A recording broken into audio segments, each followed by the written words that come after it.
Jadi kalau pengen hijrah, ditambah tak sifat, maka sifat pertama yang harus dilakukan kalau ingin hijrah jadi lebih baik, dekat dengan Allah, dekat dengan tuntunan Rasulullah, maka cara pertamanya mulailah dengan meninggalkan segala yang diharamkan oleh Allah Subhanahu wa taala.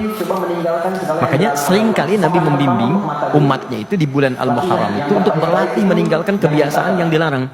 Ya, sederhananya prakteknya gampang, teman-teman. Misal, khusus bulan ini kita coba berlatih. Mata ini mulai coba meninggalkan segala yang dilarang oleh Allah. Sepekan pertama untuk mata dulu. Latihan yang nggak baik-baik itu jangan ditatap. Gambar-gambar, tayangan-tayangan, elok mulai tinggalkan.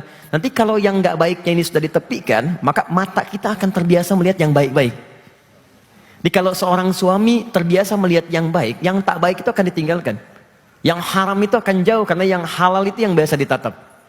Pekan kedua berlatih untuk telinga, mulai mendengarkan segala yang hal-hal yang dilarang oleh Allah dengan pendengaran.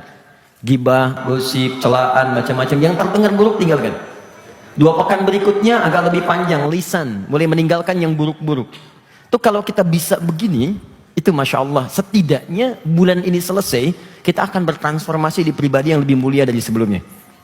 Kalau pengen cara paling cepat, itu puasa. Makanya di bulan ini, itu sunnah memperbanyak puasa. Ya, tidak harus terbatas Senin atau Kamis, boleh. Senin, Selasa, puasa, Rabu saya libur. Kamisnya puasa lagi, Jumat saya libur, boleh. Yang penting perbanyak puasa. Nah, spirit dari puasa itu sebetulnya bukan menahan lapar hausnya. Tapi esensi puasa, dia punya 2 keutamaan. Satu, orang puasa itu akan cenderung meningkatkan amal solehnya. Bahkan dia bisa menambah kebiasaan yang tidak pernah dikerjakan sebelumnya. Coba teman-teman lihat. Kalau tidak puasa, jangankan sholat sunnah, sholat fardu pun terlambat, itu kadang-kadang gak ada ketahan. Yang penting nanti saya sholat. Tapi kalau sedang puasa, jangankan yang fardu, ketinggalan yang sunnah, itu bisa gelisah. Soalnya teman-teman ya, sholat tarawih itu hukumnya fardu atau sunnah? Sunnah. Tapi kalau Anda tertinggal tarawih, kan gelisah kan?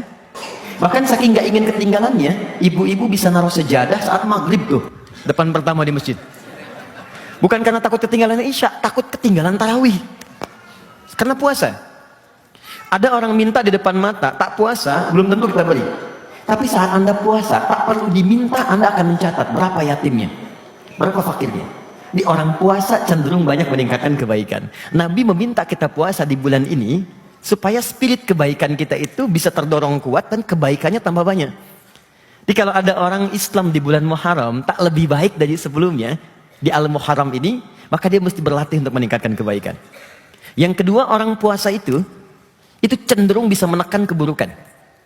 Hampir tidak ada orang puasa itu mau bermaksiat. Koruptor pun libur korupsi saat puasa. Pencuri dia nggak nyuri dulu waktu puasa.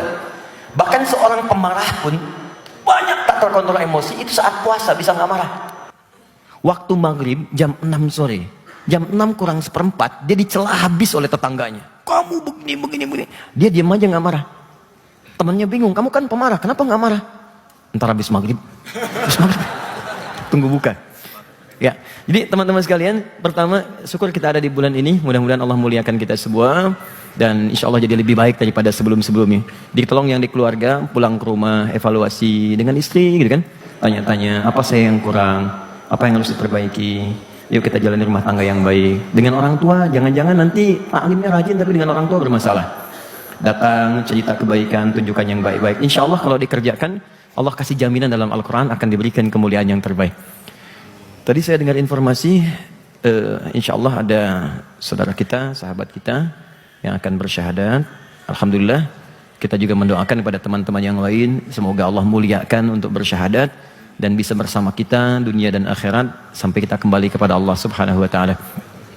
Saya kira akan lebih baik kalau itu didahulukan, sehingga dengan syahadat itu di awal barangkali akan lebih nyaman untuk bisa beribadah ke depan.